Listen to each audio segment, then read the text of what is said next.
How do we see ahead to avoid potential problems?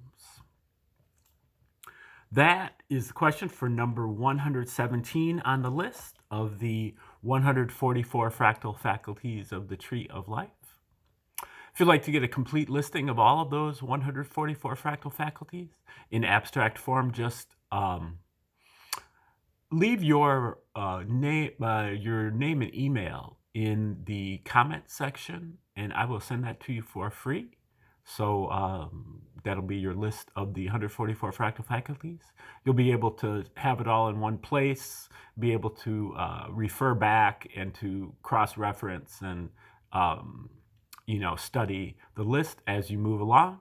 If you'd like to get just a brush up on the Tree of Life, watch my video called Tree of Life, an Introduction. And for something a little bit more thorough, if you send me $10 on your Cash App or Venmo, mine is listed in the description. I'll send you a copy of my book called Tree of Life, or it's called the MASSTree, Reclaiming the Kabbalah from the Cabal. And that's an intro to the Tree of Life. I think it's about 65 pages. Okay, now today we're going to look at number 117. Again, this is the Tree of Life. You may recognize it. You may recognize it backwards also, or reversed, where this is on that side and this is on that side. I believe that you can do it either way or both ways. I really see it as being it's rotating. It's rotating in both directions. And when this side is over here, then we're talking about our trance brainwaves, our alpha, delta, and theta brainwaves. When this side is over here, then we're talking about beta brainwaves. So it's different depending on what kind of state of mind you're in. And so for this particular look right now, where this is on this side, then we're really talking about putting yourself into a state of alpha, or even deeper into theta and delta brainwaves. Okay, now the Tree of Life itself is a map of our consciousness, and each one of the circles or spheres on the tree is an aspect of our consciousness, or a faculty of our consciousness, a potentiality of our consciousness. And there are 12 total, numbered 10 through 0. And then there is an abyss, a thing called the abyss here, which is another. This is the 12th one. Okay, so those are 12 different faculties of consciousness. Now, when we're dealing with number 117, we're focusing in here on the second sphere on the tree. And the second sphere, what faculty of consciousness does that represent? Well, it represents our wisdom faculty, or our omniscience, all-knowing. The three at the top here are our divine faculties: omnipotence, all-powerful; omniscience, all-knowing; and omnipresence, all-present, all at once, eternally, everywhere at once. And so here we are with the wisdom faculty. And now you say omniscience, but it really isn't like all-knowing, okay? You can tap into some all-knowing through the abyss, and you can use your various psychic powers to determine things like how many drops of water are in the Pacific Ocean, or something like that. But here at the second sphere, wisdom, omniscience, wisdom, is related to being able to solve all of our problems, being able to even foresee our problems and solve them before they happen. And then also to be able to solve other people's problems, to be able to propose solutions to other people's problems. So that is what what the wisdom faculty entails here in the context of the tree of life. And the way that this is done is not by thinking about the problem. That's an A-sphere thing. A-sphere has to do with our concrete, logical thinking processes, thinking about things, separating them into categories depending upon their concrete or superficial characteristics. And the problem here at the A-sphere is when you think about a problem and solve it that way, you are subject to the Hydra problem, where you solve one problem, but you create two more problems instead. Here, when we solve a problem, the problem is solved. There's no debris or there's no externalities. And but we solve this problem not by thinking about it, but by not thinking about it, by being able to calm our mind to the point where the wisdom is able to kind of seep out, or actually we're able to see through all of the subconscious and see into the center of the mind. At the center here is the omnipresence, the all everywhere at once. It's at the center of everything. Okay, it lies at the center of everything. And when we're able to shut our mind off, so that we're not having all of these thoughts that create ripples in our mind, then our mind becomes calm and it becomes transparent. And so we're able to see through the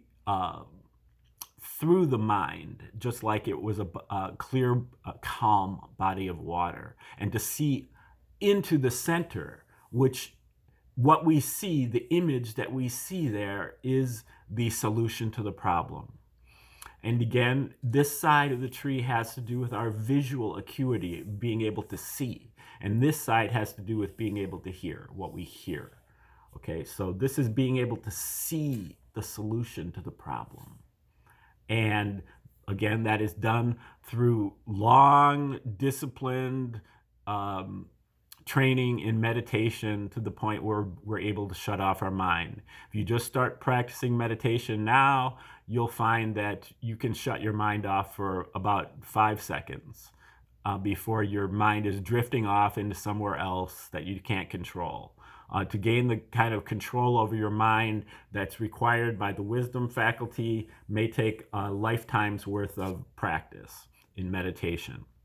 And that's why there's also set up here the oracle or the divination system, which is the surrogate wisdom, which is using a tarot deck or other kinds of divination to be able to ask questions of the wisdom faculty, and the wisdom faculty is able to communicate that with us through the deck of cards, or the lots that you're drawing, or the cowrie shells, or whatever it is, the random chance process. Now here the problem becomes being able to translate the solution that you're getting. Sometimes it's difficult to translate the tarot, especially if you're not familiar with the deck and everything. You have to build up kind of a relationship with the deck before you're able to really be able to decode, the surrogate wisdom that you get from there. Okay, now, so the second sphere there, that is one of our 12 faculties of consciousness, the wisdom faculty. And so how do we get from 12 faculties of consciousness to 144 fractal faculties of consciousness? What we do is we fractalize the tree. So we take the tree to the second power. So we take the whole tree and we shrink it down to the size of each sphere, and we apply it to each sphere. So we break down the 10th sphere into its 12 parts. We break down the 9th sphere into its 12 parts, and so on. And obviously we break down the second sphere as well into its 12 parts. So within the second sphere, there's a mini 10th sphere, and a mini 9th sphere, and a mini 8th sphere, and so on. And so that all adds up to 144. 12 plus 12 plus 12 plus 12 plus 12, and so on, equals 144. Now for number 117 on this list, today what we're looking at is we're looking at the third fractal within the greater picture of the second sphere. Okay, so what does the third sphere represent? The third sphere is omnipotence, all powerful.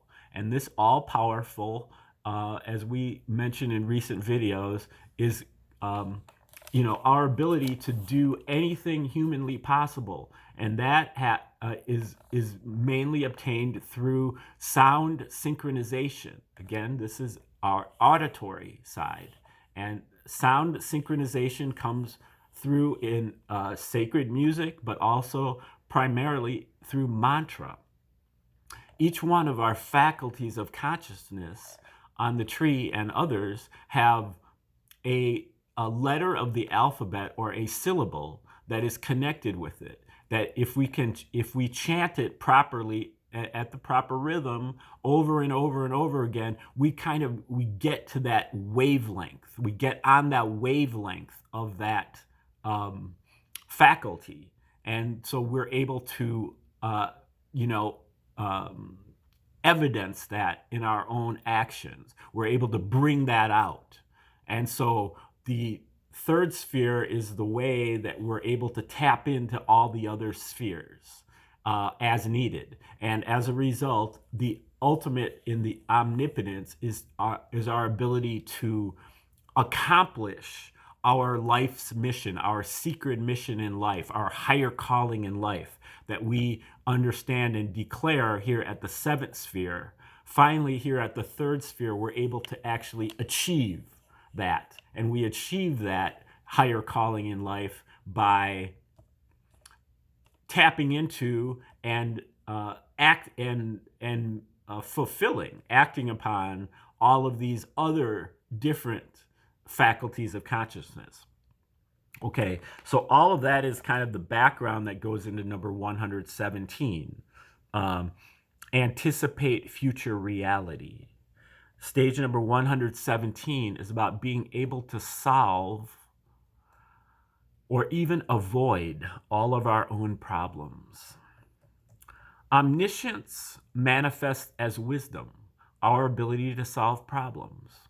We can use an oracle or divination system as a surrogate, but the real source of wisdom is being able to shut down our thought processes long enough to see through the sea of unconsciousness, all the way to the superconscious center of the mind, the higher self. If we can stay off the content of our mind and stay focused on the object of our meditation, notice the object without elaborating on it, stay on the sensate level of feeling our sensations without commenting, if we can sustain this long enough to tamp down the amplitudes in the waves of our mind, we begin to calm the mind to the point where the mind becomes transparent. At that point, we can see through the mind to the higher self within at our deepest center. The image we see is the solution to our problem. And if we can get there outside of meditation, the image will allow us to anticipate the problem before it even happens, so that we can avoid the problem entirely. We can also propose these solutions to others who have asked us without clinging to the final result. Having the solution then needs to be followed up by a course of action. Once we see the solutions to our problems, we are free to perfect our higher calling. Using mantra to deactivate our zodiacal weaknesses or astrological weaknesses and transcend them. as these weaknesses are the source of the problems. So we accept and then transcend our astrological weaknesses. We vibrate over them, kind of like shooing a fly, adapting all of the strengths of the other zodiacal signs until we have no weaknesses but only virtues. We approach this one mantra at a time. So the initiate becomes an adept as she learns to accept and transcend her astrological weak signs and to adapt all of the strengths of those signs, which are all within unmanifest. This unmanifest can be brought out to solve all of our problems through devotion to mantra. As this process is ongoing, we may still need to work out some of our own personal complexes, but that is not a prerequisite for understanding all of life's situations and prescribing solutions. Okay, that is number 117. That's the third fractal of the second sphere. Anticipate future reality. And we'll talk about that some more as we move along here. But that's where we're at right now. Stay tuned for tomorrow's video is going to be on number 118, the next one on the list. And other videos are being prepared feverishly by me for other subjects beyond the Tree of Life. We use the Tree of Life as a foundation for all of these other subjects, because once you learn the Tree of Life and you become fluent with it, it becomes somewhat of a mnemonic device and then also a filing cabinet that helps you understand and assimilate all kinds of other subjects, especially difficult subjects. And that's pretty much what I teach here, is difficult subjects. So it's good to have the Tree of Life as a foundation, and so that you can more easily learn some of the difficult subjects that we are going to have coming up. And most of the subjects aren't difficult in and of themselves, but they're usually difficult because they require unlearning all the BS that you learned in school. And a lot of times, we are a little bit clingy to some of that stuff that we learned in school that doesn't help us because it's not accurate information. And but we still cling to it. We have a certain level of Stockholm syndrome as far as that goes. But if we have a safety net, like something like the Tree of Life, then it becomes easier to jettison those long-held but faulty beliefs and being able to adapt other ones in their place. Okay, now if you, again, would like to get my book, Tree of Life, called the MASSTree. It's called the MASSTree, Reclaiming the Kabbalah from the Cabal. Send me $10 on Venmo or Cash App. You can also voluntarily send me money on Venmo or Cash App for donations to fund future research on this channel. For free, you can get my copy of the 144 Fractal Faculties of the Tree of Life if you leave your name and email in the comment section and ask for that, and that's free. And otherwise, stay tuned for future videos coming up on this channel, and have a great day. Thanks for tuning in, and we'll see you soon.